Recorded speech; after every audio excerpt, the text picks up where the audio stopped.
সুখময়। করলে পালন খোদার বিধান থাকবে না সংশয়, রাখলে রোজা জীবন তোর হবে সুখময়। আল্লাহ তাআলা নিজেই হবেন রোজার বিনিময়। তাহলে আল্লাহ তাআলা নিজেই রোজার বিনিময় হবেন। আসুমুলি ওয়া আনা উজজা বিহি, আল্লাহ তাআলা বলেন রোজা আমার জন্যই বান্দারা রাখে, রোজার বিনিময় আমি নিজেই হব। তাহলে মুসলমান ভাইয়েরা আমার, এখানে বোঝার বিষয় হচ্ছে নামাজ হচ্ছে ইবাদতের মধ্যে সর্বশ্রেষ্ঠ। সেই ইবাদতের ক্ষেত্রে আল্লাহ তাআলা কেন বলেন নাই যে আমি না, তোমরা যদি নামাজ আদায় করো তাহলে আমি নিজেই এর বিনিময় হব? কেন বলেন নাই? রোজার ক্ষেত্রে কেন এই কথা বললেন? রোজার ক্ষেত্রে এই কথা এই জন্য বলেছেন যে মুসলমানদের, আমাদের বাংলাদেশি বা মুসলমানদের একটা আমল হচ্ছে সে কাজ শিখার আগে চুরিটা শিখে। কাজ শিখার আগে কিভাবে চুরি করতে হবে সেটা শিখি। ঠিক তদ্রূপ ভাবে ইবাদত করার আগে সেই ইবাদতের মধ্যে কিভাবে বাহবা পাওয়া যাবে, সুনাম পাওয়া যাবে, সুখ্যাতি পাওয়া যাবে, সেটা আগে তার নফসের মধ্যে লালন করে। তাহলে সেই জিনিসটা নামাজের মধ্যেও মুক্ত নয়, রোজার মধ্যে মুক্ত আছে, হজের মধ্যেও মুক্ত নয়, দানের মধ্যেও মুক্ত নয়। দান করলে মনের মধ্যে আসে, রে আমি দান করেছি, আমাকে মানুষ দানবীর বলবে, সুতরাং বাহবা পাওয়া যাবে, সুনাম পাওয়া যাবে, সুখ্যাতি পাওয়া যাবে। তাহলে ইবাদত করার আগেই তার নফসের মধ্যে সে লালন করতে থাকে আমি নামাজ পড়লে লোকেরা নামাজি বলবে, সুতরাং সেই নামাজ বলবে, লোকেরা বলবে, আল্লাহ তাআলার সন্তুষ্টি থাকে না। হজ করলে মানুষ হাজি বলবে, মানুষ বলবে, আল্লাহ তাআলার সন্তুষ্টি থাকে না। দান করলে মানুষ দানবীর বলবে, আল্লাহ তাআলার সন্তুষ্টি থাকে না।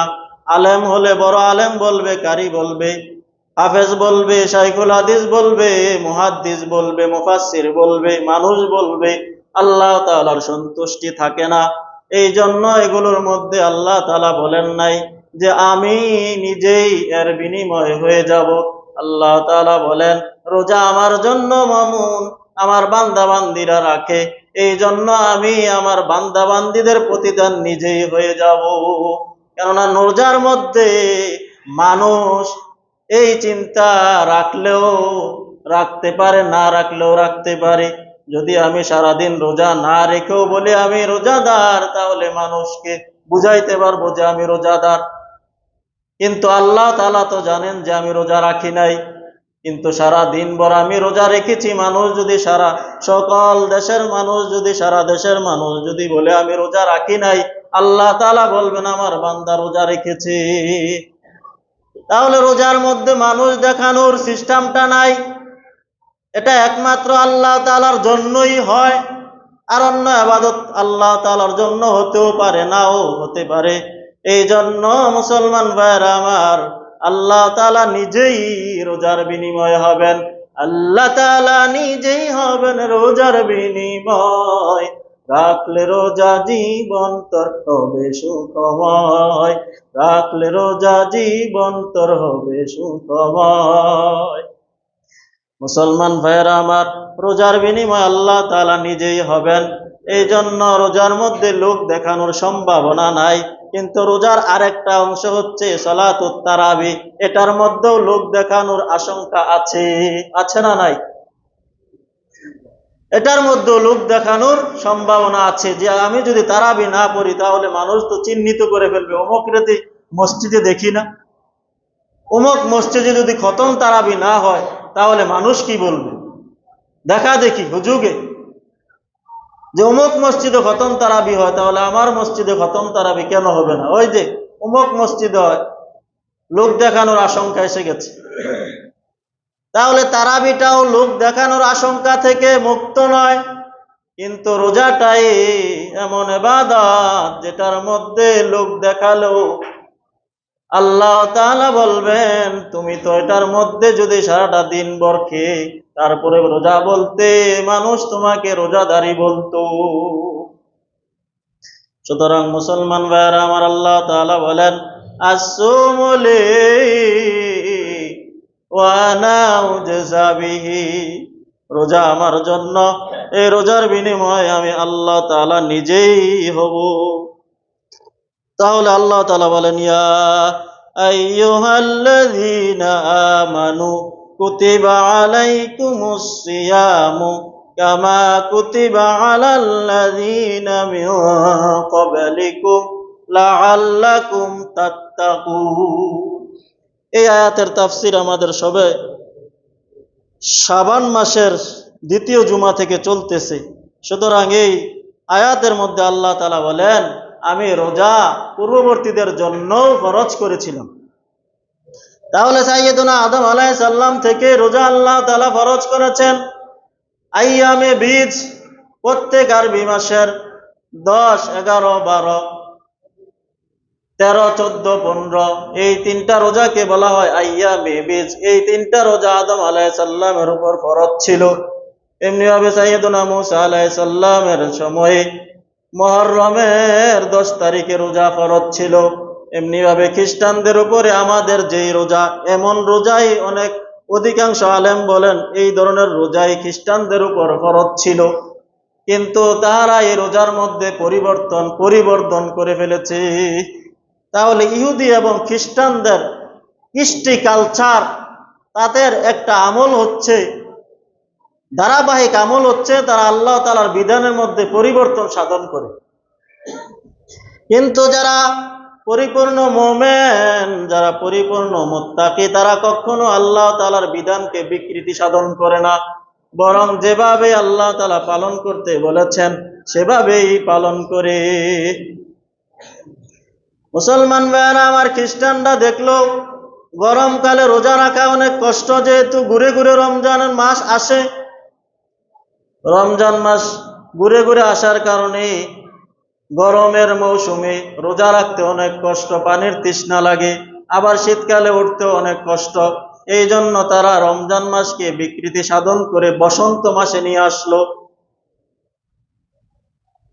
বসন্ত মাসে নিয়ে আসলো, না গরম না ঠান্ডা, না বড়দিন না ছোট দিন। সুতরাং কুসুম কুসুম গরম শীত, নাদুস নুদুস, সেই সময়ে তারা রোজাকে নিয়ে আসলো এই ক্ষতিপূরণ তারা পূরণ করার জন্য। 30 দিনের রোজাকে 40 দিন করলেন। তাহলে আল্লাহ তাআলা দিলেন 29 বা 30 দিন। তারা পরিবর্তন করলেন মাসকে পরিবর্তন করলেন, সংখ্যাকে পরিবর্তন করলেন, করে 30 দিনের রোজাকে মাসের মধ্যে পরিবর্তন করার কারণে তারা ক্ষতিপূরণ হিসাবে 40 দিন রোজা রাখলেন। 40 দিনের রোজা ব্যবস্থা করলেন। এমনিভাবে যখন রোজা চলতে লাগলো, এক বাদশাহ অসুস্থ হলেন, রোজা রাখতে পারে না, এর ক্ষতিপূরণ হিসাবে সে আরো 7 দিন বাড়িয়ে নিলেন, এই হলো 47 দিন। এর পরবর্তী বাদশাহ এসে বললেন 47, এটা মিল নয়, বেমিল। সুতরাং এর মধ্যে সে আরো 3 দিন বাড়িয়ে 50 দিন করলেন। এভাবে রোজার সংখ্যা এবং মাসের মধ্যে খ্রিস্টানরা পরিবর্তন সাধিত করে আল্লাহ তাআলার বিধানকে বিকৃত রূপ ধারণ করালেন। তাহলে মুসলমান ভাইয়েরা আমার, আল্লাহ তাআলা এই রোজা দিয়েছেন পূর্ববর্তীদের উপরও আমাদের জন্য, কেন? মুত্তাকি হওয়ার জন্য। আর এই রোজার সংখ্যা কত? আল্লাহ তাআলা বলেন আইয়ামাম মা'দুদাত, নির্দিষ্ট কয়েকদিনের জন্য। সুতরাং এই আয়াতগুলোর ব্যাখ্যা করলেও কয়েক সপ্তাহ দরকার, যেহেতু আমরা সূরাতুল বাকারার মধ্যে পুরা সূরা বাকারা তাফসীর করেছি, এগুলোর ব্যাখ্যা চলে গেছে। আমরা রোজা সংক্রান্ত যেগুলো না বললেই নয় সেগুলো বলার চেষ্টা করি। আল্লাহ তাআলা বলেন, মুসলমান ভাইয়েরা আমার, প্রাথমিক অবস্থায় আল্লাহ তাআলা রোজাকে ফরজ যখন করেছিলেন, তখন রোজার সিস্টেম ছিল যখন মানুষ খেয়ে রাত্রে ঘুমিয়ে পড়ে তখন থেকেই রোজা শুরু হয়ে যেত। আল্লাহ তাআলা এই সিস্টেম দেওয়ার কারণে মানুষের জন্য অনেক কষ্ট হতো। তারপরে আল্লাহ তাআলা এই কষ্টকে লাঘব করার জন্য বলেন, উহাইল্লা লাকুম লাইলাতাস সিয়ামির রাফাসু ইলা নিসাইকুম।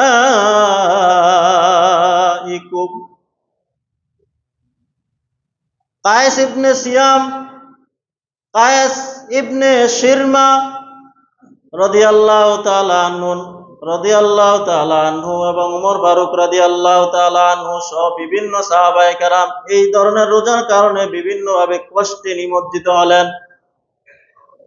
কায়েস ইবনে শিরমা রাদিয়াল্লাহু তাআলা আনহু সারা দিনভর যখন কাজ করে আসলেন, কাজ করে এসে রোজা ভাঙবেন, তার স্ত্রীকে বললেন যে ঘরে কি খাওয়ার মতো কিছু আছে?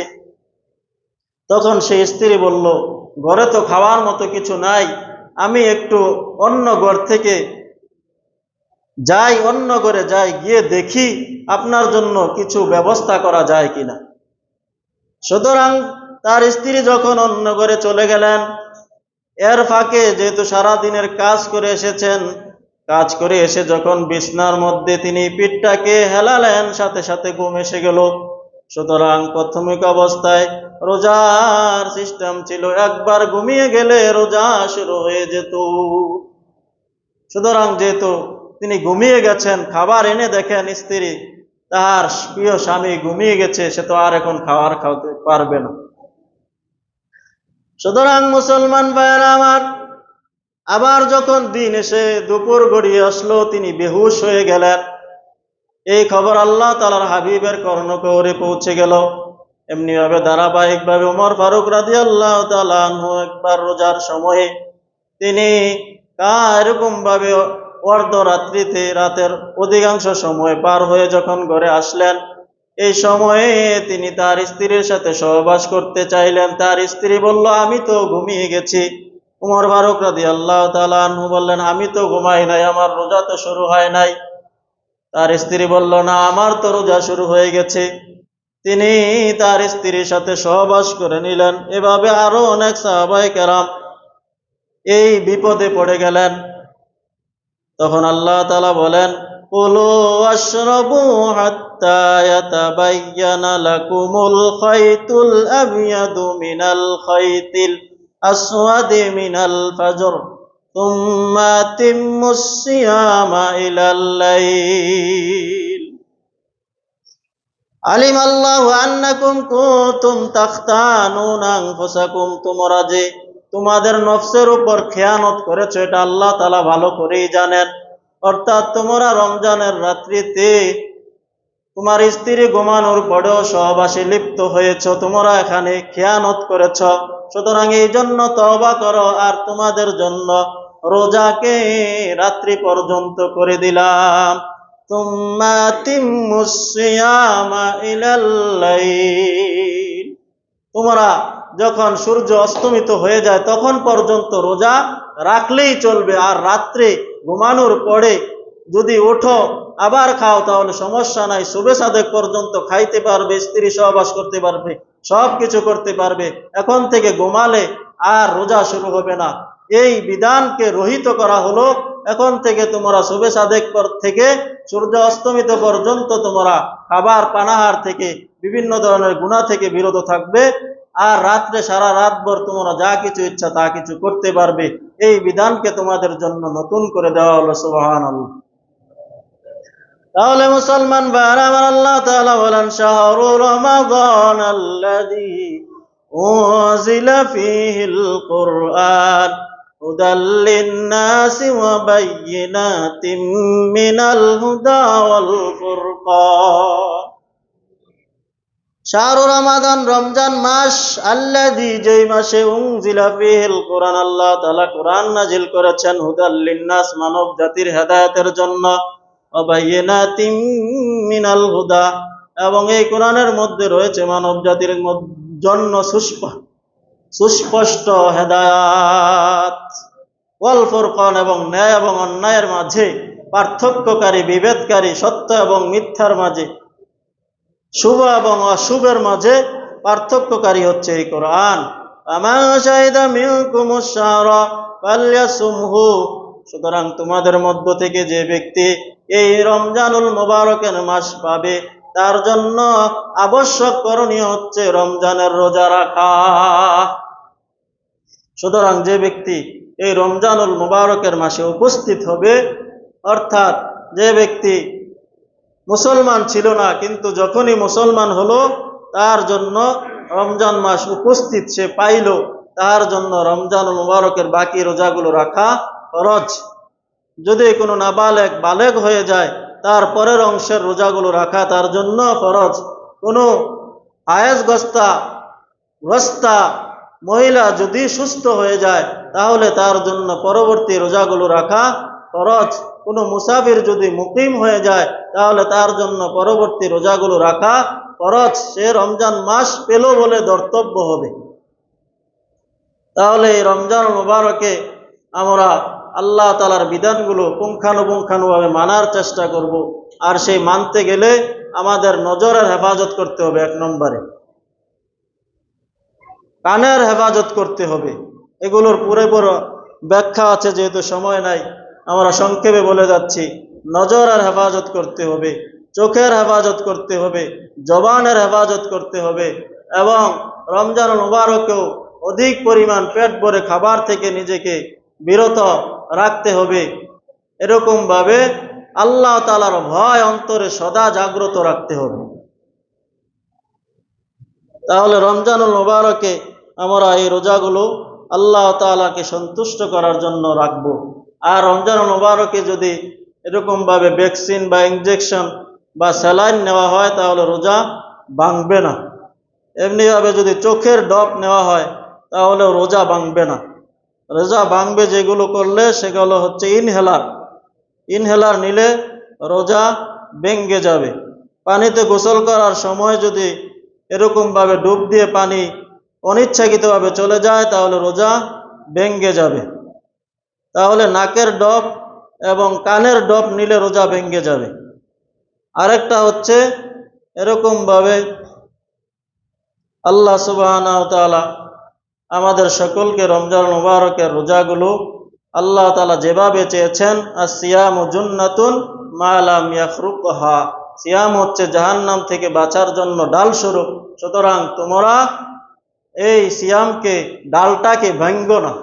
মা লাম ইয়াখরুকহা, তোমরা এই ডালটাকে ভাঙ্গো না।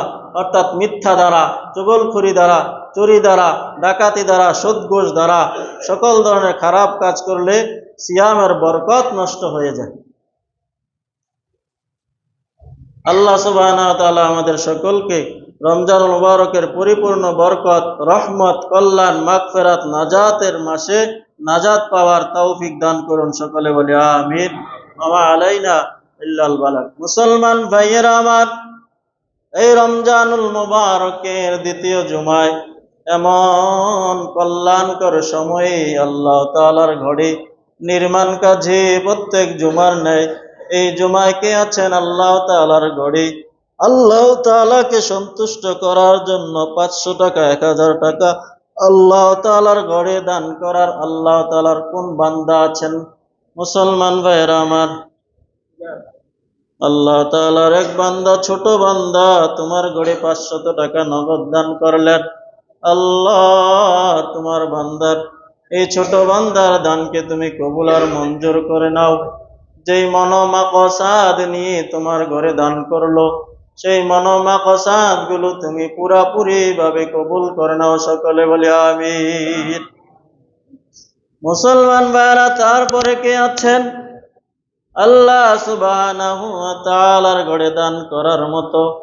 কে আছেন প্রত্যেক জুমার এই রমজানের দ্বিতীয় জুমায়, এই রহমতের আল্লাহ তাআলার নবম দিবসে শেষের অংশে, প্রথম অংশের শেষের দিকে দ্বিতীয় জুমায় কে আছেন আল্লাহ তাআলা